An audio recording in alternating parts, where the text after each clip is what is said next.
It's always like the lowest risk, I think, like the low risk, high reward areas of business that will adopt new technology first, right? So like, can you use it, right? Like what's going to go wrong? Maybe it says something crazy, but you get some viral marketing out of it. It's not going to inherently hurt people.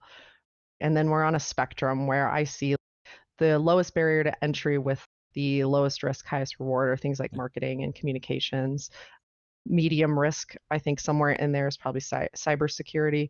And like high risk is something like healthcare, where you can't have AI making decisions that replace doctors if you can't trust it, if there's not safeguards.